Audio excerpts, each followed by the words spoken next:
অঙ্গীকার পুরা করার জন্য ডাকেন। অঙ্গীকার অঙ্গীকার পুরা করার জন্য ডাকেন। কেননা কিয়ামতের দিন, হায় হায়, আমি তো বলি, জানি না বুঝবেন কি বুঝবেন না, আমি বলি এই উম্মতকে দুনিয়াতে পাঠানেরই কথা ছিল না। কি অনেক কিছু মিলাইলে দেখা যায় আমাদেরকে পাঠানেরই মনে হয় কথা ছিল না। নাহলে এত ছোট জীবন দিবেন কেন? 60-70 বৎসর, কত কাউকে তো হাজারও দিলেন, ঠিক না? আমাদেরকে 60-70 বৎসর দিয়ে কেন পাঠাইলেন? আবার 60-70 বৎসর দেওয়ার পরেও 2 পর্বে আমাদের জীবনটাকে আল্লাহ কমায় দিছেন, লেস করে দিছেন, বাদ দিয়া দিছেন। প্রথম 15 বৎসর হিসাবে আসবে না, যতক্ষণ পর্যন্ত বালেগ না হয়, কলম তার বিরুদ্ধে যায় না, পক্ষে চলতে পারে, বিরুদ্ধে চলবে না, রুফিয়াল কালাম। এইখানে 15 বৎসর বাদ। তারপরে যেটা থাইকা যায় 60 আর 70-এর ভিতর থেকে, যতক্ষণ আমরা ঘুমাই 4-6 ঘন্টা আর 8 ঘন্টা, এটাও কলম উঠানো থাকে, আমাদের বিরুদ্ধে যায় না, এটাও মাপ, এটাও। তাইলে আর থাকলো কি? কোরআন আমাকে বুঝায় এত অল্প সময়ের জন্য কেন পাঠাইলেন। তাহলে কোরআনের ভিতরে ডুব দিলে মনে হয় বুঝে আসে। আল্লাহ মনে করেন যে কেন পাঠাইলাম, কিয়ামতের দিন তোমাদেরকে আমার পক্ষে সাক্ষী হিসাবে আমার পাশে দাঁড় করাবো। শুহাদা আলান নাস, কিয়ামতের দিন এই উম্মত আল্লাহর পাশে সাক্ষী হিসাবে দাঁড় করাবে আল্লাহ। সমস্ত উম্মতের উপরে আমাদেরকে সাক্ষী হিসাবে দাঁড় করাবে আল্লাহর পাশে। ইনশাআল্লাহ এই উম্মত কিয়ামতের মাঠে দাঁড়াবে না, এই উম্মত স্টেজে দাঁড়াবে। স্টেজে আল্লাহর পাশে স্টেজ লাগানো হবে, ওই স্টেজে এই উম্মত দাঁড়াবে। কেননা আসামি আর সাক্ষী এক জায়গায় দাঁড়ায় নাকি? দুইজনের মান একটা, দুইজনের মান ভিন্ন, ঠিক না? আমরা পাশে, না কোরআন বলতেছে শুহাদা আলান নাস ওয়া ইয়াকুনুর রাসূলু শাহীদান আলাইকুম ওয়া তাকুনু শুহাদা আলান নাস। আমরা সাক্ষী। আল্লাহ বলে কম সময় দিয়া কেন পাঠাইলাম জানো? কিয়ামতের দিন কেউ প্রশ্ন করতে পারে যে এরা যে সাক্ষী হিসাবে দাঁড়াইলো, এরা তো দুনিয়াই দেখে নেয়, তাইলে আবার সাক্ষী হবে তো হবে কি কইরা? ওই দিন যেন আমি বলতে পারি এদের পা উঠায়া দেখো, এরা এখনো দুনিয়ার মাটি লাগানো আছে, যদিও কম সময়ের জন্য। মনে হয় আমাদেরকে দুনিয়া পালানোর জন্য আল্লাহ পাঠাইছেন। অনেক সময় বলে না, আরে আপনার টাইম নাই, তাতে কি আসে যায়, আমার বাড়িটা পাড়ায় চলে যায়। আল্লাহ মনে হয় এই জন্য পাঠাইছেন যেন আমরা দুনিয়াটা পাড়ায় চলে যাই। অল্প সময় দিয়ে আল্লাহ পাঠাইছেন, বেশি সময় আমাদেরকে দেন নাই, শুধু নবীজির কারণে। এই জন্যই তো আমি বলি, জানি না ওলামা একমত হবে কি হবে না, এই উম্মত দুনিয়ায় আসারই ছিল না। এই উম্মতকে আল্লাহ বাছাই কইরা, প্রথম তো এই উম্মতকে 3 বার আল্লাহ কুদরতি হাত লাগাইছেন এই উম্মতের উপরে।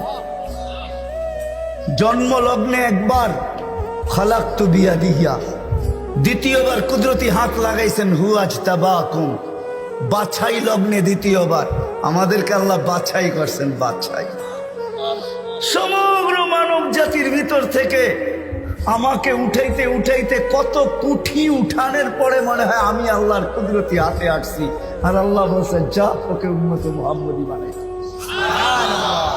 বাছাই পড়বে তৃতীয় আল্লাহর কুদরতি হাত লাগছে আমাদের উপরে। আল্লাহ আমাদের উপরে চিহ্ন লাগায় দিয়েছেন। চিহ্ন, চিহ্ন বোঝেন, যেন কিয়ামতের দিন হারায় না যায়। আল্লাহ সাহাবা জিজ্ঞাসা করছে, ইয়া রাসূলুল্লাহ, সমগ্র মানব গোষ্ঠী উঠবে, আপনি আমাদেরকে খুঁজে পাবেন কি কইরা? আল্লাহ রাসূল হাসতেছিল আর বলতেছিল, চিহ্ন লাগানো আছে, চিহ্ন। কয় সেই চিহ্ন আবার কি? কয় গুররাম মুআজ্জিলিনা মিন আসারিস সুজুদ, তোমাদের নামাজের জায়গা, উজুর জায়গার থেকে নূর ফুটা বাহির হবে, আর কারো বাহির হবে না। আমি নূর দেখা চিহ্ন, তোমরা আমার, আমি ডাইকা ডাইকা কাছে নি। চিহ্ন লাগায় দিয়েছেন কুদরতি হাত দিয়ে, স্টিকার লাগায় দিয়েছেন কুদরতি হাত দিয়ে। স্টিকার চিনেন? কোম্পানির লেবেল আছে, এই যে লেবেল লাগায় দিছে কোম্পানি। আল্লাহ আমাদের উপরে লেবেল লাগায় দিয়েছেন কুদরতি হাত দিয়া। কুনতুম খায়রা উম্মাহ, এটা লেবেল, এটা স্টিকার, লেবেল লাগায় দিয়েছেন তোমরা খায়রে উম্মাহ। আফসোস কোত্থেকে যেমনি আমি হারায় কত দূর চলে গেছি। প্রথম স্বাধীনতা দিছেন আল্লাহ শিক্ষাগত, দ্বিতীয় স্বাধীনতা দিছেন আল্লাহ পেশাগত, তৃতীয় স্বাধীনতা আল্লাহ দিছেন মত আদর্শগত। স্বাধীনতা যদি না দিতেন সব আল্লাহর, আর আপনি টকশোতে বসে বলবেন আল্লাহর বিরুদ্ধে, আর আপনি চিৎকার দিয়া বলবেন গড ইজ নাথিং। না, অস্তিত্ব কে দিছে? বাক স্বাধীনতা যেটা, মত আদর্শের স্বাধীনতা দিছে আল্লাহ, এই জন্য কিচ্ছু বলে না, শুধু অপেক্ষা করেন অপেক্ষা। কোরআনও বলে ফান্তাযিরু ইন্নী মাআকুম মিনাল মুনতাযিরিন, আমি অপেক্ষা করতেছি, তোমরা অপেক্ষায় থাকো। আল্লাহ কিসের অপেক্ষা? ইদা জা আজালু, সীমারেখা আসতে দেরি, আখাযনাহু বাগতাতান, তোমাকে আমি ছো মাইরা উঠাইতে দেরি করবো না।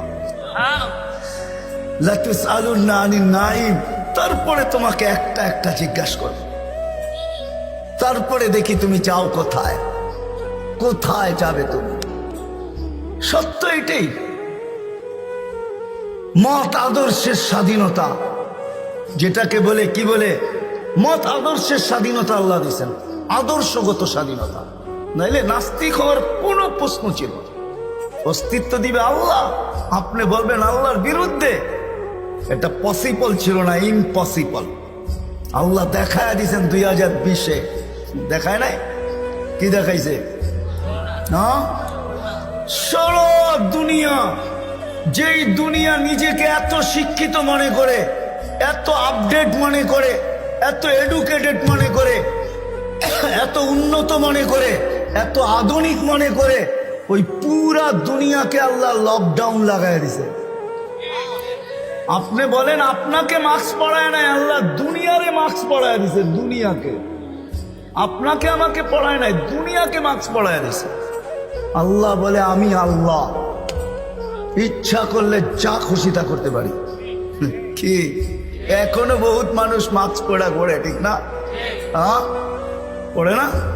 কি কি ভয়ে পড়ে? করুণা এখনো আছে, ঠিক না? আপনারা বলবেন আমরা তো কুমিল্লার মানুষ, 2020-ও পড়ি না, ঠিক না?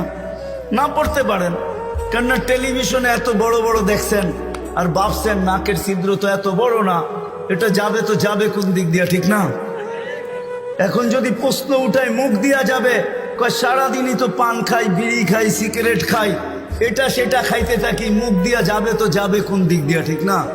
হ্যাঁ, এই জন্য নাও পড়তে পারেন।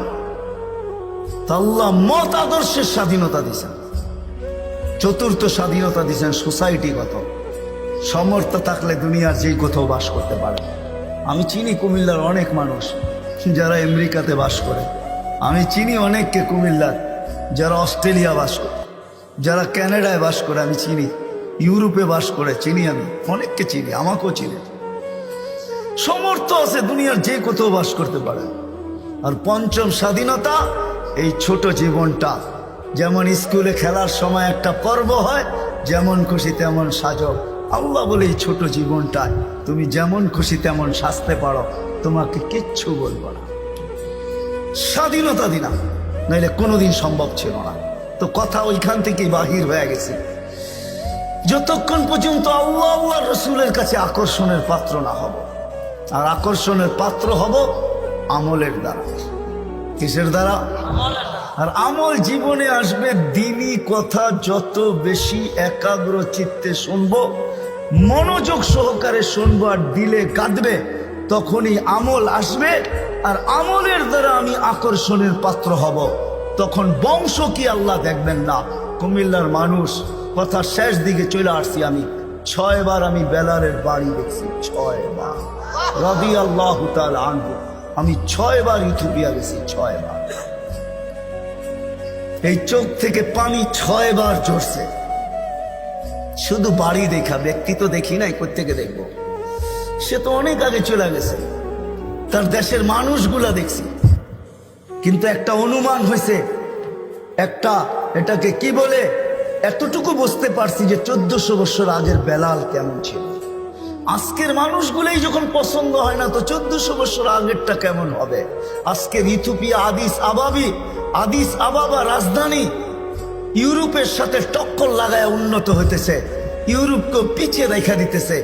তাইলে আজকেও যদি মানুষগুলা পছন্দ না হয়, 1400 বছর আগের বেলাল কেমন ছিল? কিন্তু বেলাল যেখানে ওইখানে কেউ নাই। কেমন আকর্ষণের পাত্র, জমিনে চললে জান্নাতে পদধ্বনি হতো, জান্নাতে। আল্লাহর রসুল কানে শুইনা ঈশা বলছে, বাবা লুকাইয়া বেলাল, এত বড় আকর্ষণের পাত্র কি করে হইলে? জান্নাতে তোমার পদধ্বনি, তাও আমার আগে আগে। পিছিয়ে হইতো তাইলে মাইনা নিতাম, আমার আগে আগে। দেখতে তো ছিলাম না তোমাকে, পদধ্বনি শুনতে ছিলাম। জিবরিল আলাইহিস সালামকে জিজ্ঞাসা করলাম আমার আগে কে? তো হাসি দিয়া বলল, আবদুকা বেলাল, আপনার গোলাম বেলাল। আয়েশা বলতেছে, হারেস বিন নোমান, তুমি এত আকর্ষণের পাত্র কি করে হইলা? বলছে, কি ইয়া রাসূলুল্লাহ, জান্নাতে ঘুরতেছিলাম, তুমি তাহাজ্জুদে কোরআন পড়তেছিলা, আমার রাত্রেই সফর ছিল, আমি রাত্রেই পৌঁছে গেছি ওইখানে, আর রাত্রই ছিল, সময়কে আল্লাহ থামায়া দিয়েছিলেন। রাত্র ছিল, জান্নাত ভ্রমণ করতেছিলাম, লাউড স্পিকারে তোমার কোরআন শুনতেছিলাম। জিজ্ঞাসা করলাম, হারেস এইখানে আসলো কি কইরা? তো জিবরিল আলাইহিস সালাম হাইসা বললেন, ডেলি রাত্রে পড়ে আর আমরা শুনি। জিজ্ঞাসা করলাম, এই মর্তবা পাইলো কি করে হারেস? সে কয়, মার পায়ের তুলার বদৌলতে, মার খেদমত করে। আজকালকার সমাজের যুবকরা তো সন্তান মা বাবার খেদমতই করতে চায় না। বললে আবার কুমিল্লার মানুষ রাগ হয়ে যায় কিনা জানি না। হ্যাঁ, কুমিল্লা আসছি এই জন্য মনে ওঠে, হায় ওই দিনের কথা মনে ওঠে যেদিন পুলিশ লাইনের সামনে সন্তান বাপকে গুলি করে মারছে। বুঝা গেছেন না? বুঝা গেল নাই? মারে নাই? বুঝা গেলেন? আমি তো ভুলি নাই আপনাদের এই কাহিনী। কুমিল্লা দিয়ে গেলেই আমার মনের ভিতরে ওঠে যে হায় কোন সমাজে জন্ম নিলাম, কোন দুনিয়াতে আসলাম। আপনাদের এই কুমিল্লা ঘটছে, নেটে সার্চ দেন, দেখেন লেখা আছে, পত্রিকায় উঠছে, মিডিয়ায় আসছে। বাকিগুলা বাদিয়ে দিলাম, ঐশীর কথা বাদিয়ে দিলাম, ঠিক না? ঐশীর কথা বাদিয়ে দিলাম।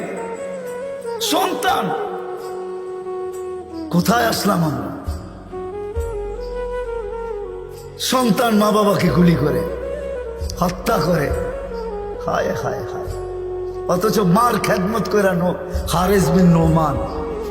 আরেকটা মনে উঠলো, এই জন্য বলতেছি, মুসা আলাইহিস সালাম আল্লাহকে জিজ্ঞাসা করছে, আল্লাহ আমার জান্নাতের বন্ধু কে? কয় কসাই। আপনি আমার সাথে এমনই করেন, যেটা জিজ্ঞাসা করি সাথে সাথে জবাব দিয়া দেন, আমি আর কসাই মিল হইল কোথায়?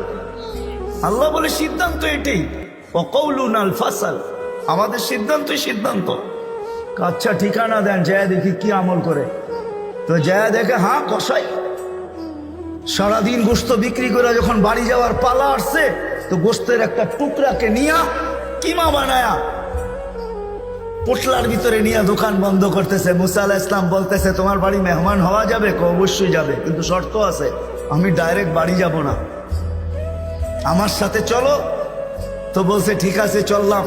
যা ঢুকছে এক ঝুপড়ির ভিতরে, খুব পরিপাটি সুন্দর, কিচেনে যে ঢুকা রুটি বানাইছে, তরকারি পাক করছে, রুটিকে চুবাইছে তরকারির ভিতরে, তারপরে এক খুনখুনে বৃদ্ধাকে বুকে টেক লাগায় বসাইছে, পিঠ লাগায় বসাইছে, পিঠ বুকের সাথে লাগায় বসায় নেওয়ালা বানায় বানায় খাওয়াইতেছিল। মুসা আলাইহিস সালাম দেখতেছেন, কেননা ওনার অভিজ্ঞতা ছিল খিজির আলাইহিস সালামের সাথে বেশি প্রশ্ন করা, 3 প্রশ্নেই ওয়াকআউট। আল্লাহ রসুল বলছে, লাউ সাবারা মুসা লা আলিমনা কাসীরাম মিনাল খাইর। মুসা আলাইহিস সালাম যদি আরেকটু ধৈর্য ধরতেন, তাহলে আমরা আরো তথ্য জানতে পারতাম। তো উনি বুঝে গেছেন চুপ থাকাই ভালো, কিচ্ছু জিজ্ঞাসা করেন নাই। যখন খাওয়া দাওয়া শেষ, পরিপাটি শেষ, শোয়া দিয়া এখন বলতেছে পাশে